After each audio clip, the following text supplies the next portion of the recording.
సుధా కుకింగ్కి స్వాగతం అండి. ఇవాళ దూట పచ్చి పులుసు ఎలాగో చూద్దామండి. చక్కగా చాలా టేస్ట్గా ఉంటుందండి ఇది.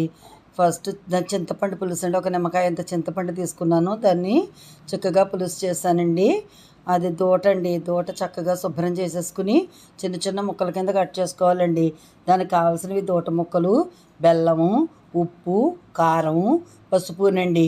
తర్వాత పోపు, ఆవాలు, మెంతులు, జీలకర్ర, ఎండుమిర్చి, కరివేపాకు, ఇంగువనండి. పోపు వేయించి చింతపండు పులుసులో వేసాడు. ఇది ఉడకపెట్టేది కాదండి, మొత్తం అంతా రాగానే ఉంటుంది పోపు తప్ప, స్టవ్ వెలిగించక్కర్లేదండి. తర్వాత మనం ఇందులో వేసుకునేవన్నీ చింతపండు పులుసులో వేసి చక్కగా పైనుంచి అడుగు నుంచి కలపాలండి.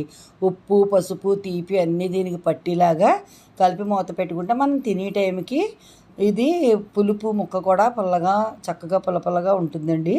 దీంట్లో మనం సైడ్ డిష్ కింద మినపొడియాలు ఉంటాయి కదా, ఆ మినపొడియాలు వేయించుకుని దీంట్లోనే వేసుకోవచ్చు. లేదంటే కనుక కారం, ఉప్పు, జీలకర్ర కలిపి పక్కన నంచుకోవచ్చండి. ఇంట్లో పెద్దవాళ్ళు ఉంటే కనుక తినలేరు కదా, నవ్వలేరు కదా, అందుకని ఇందులో వేసేస్తే తినే టైంకి చక్కగా ఇది రసం పీల్చుకుని ఉబ్బి బాగుంటాయండి. గుమగుమలాడే దూట పులుసు రెడీ.